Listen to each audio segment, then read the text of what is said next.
Le digo bienvenidos a nuestros invitados, el abogado criminalista Nelson Rodríguez Varela, también fue fiscal, un gusto tenerlo con nosotros, muy buenas noches. El señor Héctor Schubert es investigador de la Oficina del Defensor Público, fue agente de la Oficina de Aduanas durante mucho tiempo, gracias por estar con nosotros. Gracias por la invitación, Pedro. Una cosa que quiero compartir antes de comenzar la entrevista.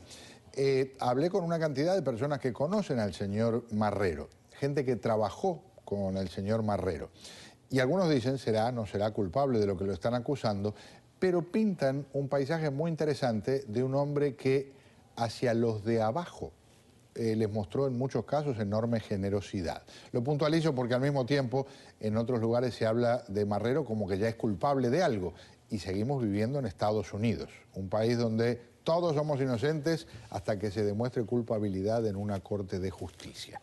Abogado, ¿qué tan difícil es la situación que enfrenta alguien acusado de haber defraudado 15 millones de dólares, que es lo que le pagaron, 20 millones facturaron a una oficina federal, en este caso como en el programa del Medicare? Una situación sumamente difícil.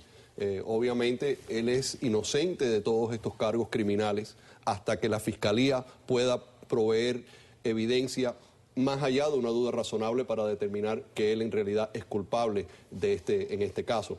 Lo difícil y el reto es que este caso está basado en muchos testimonios de personas que van a hacer alegaciones, que van a testificar a favor de la Fiscalía para poder avalar toda la cantidad de evidencia física que generalmente existe en este caso. Este es un caso donde se tiene que hacer un trabajo y se tienen que falsificar documentos. Muchos documentos tienen que estar falsificados para poder llegar a una situación donde se pueda presentar un reclamo al Medicare y que el Medicare pague.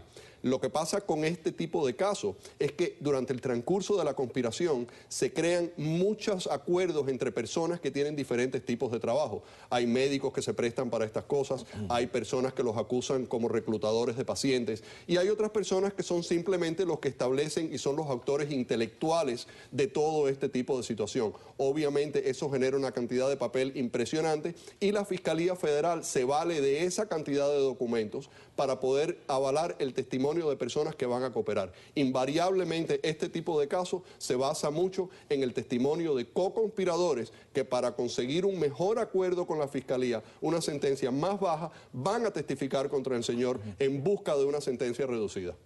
Como investigador, ¿cómo funciona en la práctica que se muevan tantos cientos de millones de dólares? En este caso se habla con el señor Marrero de 20 millones facturados, pero los 80 y tantos arrestados habrían, según las autoridades, defraudado más de 200 millones y multipliquemos por lo que usted quiera. Bueno, mira, como te estaba explicando el doctor Varela, este es un caso que comienza en el 2007 cuando obtiene la licencia para poder proveer este tipo de servicios. Los agentes que investigan este tipo de casos, tanto los agentes del Departamento de Salud de los Estados Unidos como agentes del Buró Federal de Investigaciones, lo que siguen es el rastro de los papeles, the paper trail. En este tipo de casos son voluminosos el número de papeles que genera este tipo de fraude y todos estos tienen que ser detalladamente analizados. No solamente los papeles, como mencionaba el doctor, también son muchas personas las que se involucran en esto. Reclutadores, aquí tenemos al tal Enrique Rodríguez, uno de los reclutadores principales de este señor. Estas personas eventualmente llegan a acuerdos también con el gobierno, entonces son las personas que eventualmente pueden terminar testificando en este tipo de casos. Son casos que son muy complejos, difíciles de probar y por eso en este momento este señor lo que está enfrentando es acusaciones por parte de la Fiscalía y es la Fiscalía la que tiene que en este momento demostrar y presentar todos estos papeles ya en un juicio formal. Se habla de pedir $1 millón de fianza. En la práctica eso significaría, si es como funciona habitualmente, $100.000 reales, ¿verdad? Que hay que comprometer más documentos. Pero, ¿qué piensa de...? El reto principal en este momento para la defensa es tratar de conseguirle una fianza. Tratar de convencer a un magistrado de que existen suficientes enlaces comunitarios y raíces en la comunidad como para justificar una fianza. La Fiscalía en este caso está alegando, número uno, que él constituye un riesgo para la comunidad, un peligro para la comunidad. Y segundo, un riesgo de fuga.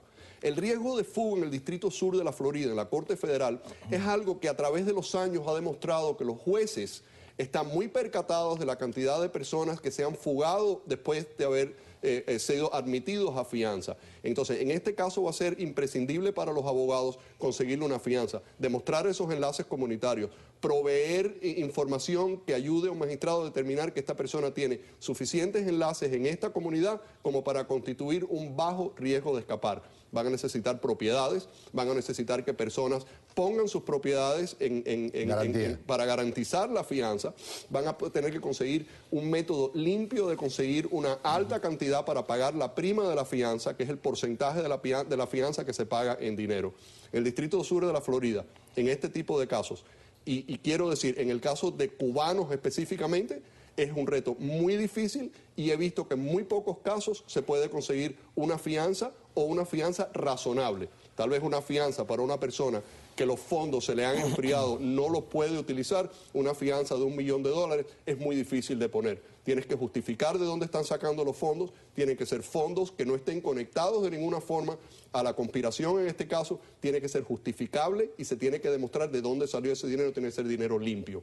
Y eso a veces es muy difícil de establecer en la Corte. Porque el historial que menciona el abogado Rodríguez Varela está completamente en contra de alguien como Marrero. Yo te puedo dar los números. Por ejemplo, los últimos números del Buró Federal de Investigaciones son que en este momento existen alrededor de 150 fugitivos por casos de Medicaid fraud.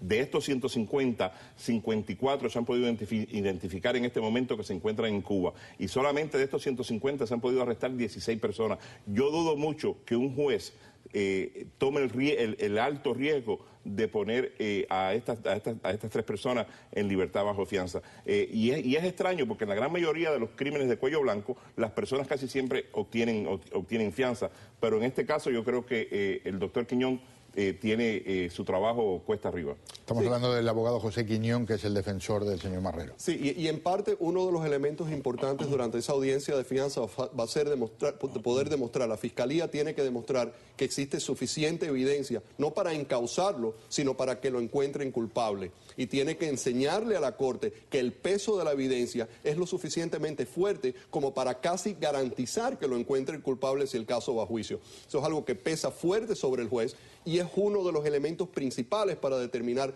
cuál sería el monto de una fianza si es que la Corte estaría inclinada para hacerlo. Cosas como el hecho de que es ciudadano norteamericano, que lleva más de 20 años en este país, que tiene su casa, que tiene sus amistades, que sus hijos fueron nacidos aquí. Todos esos son los elementos importantes para demostrar que esta persona es un bajo riesgo de escaparse. Al final, el magistrado va a tener la determinación. Eso se puede apelar, pero el hecho de que un magistrado no te dé una fianza, no te admita fianza, pesa muy fuerte en una situación de apelación una vez que te niegan la fianza.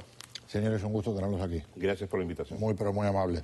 Un breve comentario sobre el tema para redondear. A veces, y pasa entre los latinoamericanos, sobre todo, hay un concepto de que, bueno, le están robando al gobierno. Pequeña confusión. Si alguien está cometiendo eso, no hablamos de que haya culpables en este caso porque son acusados, pero hay mucha gente que ha sido encontrada culpable. Nos están robando a nosotros. Cuando se le roba al gobierno, se le roba a los que pagamos los impuestos para que el gobierno funcione. Así que en este caso, todos perdemos de una forma u otra cuando ocurre una circunstancia de este tipo. Ya regresamos. Al volver, ¿cómo estarán las cosas para que un país que está sentado en tanto petróleo no encuentre papel sanitario para limpiarse? Hablamos de Venezuela.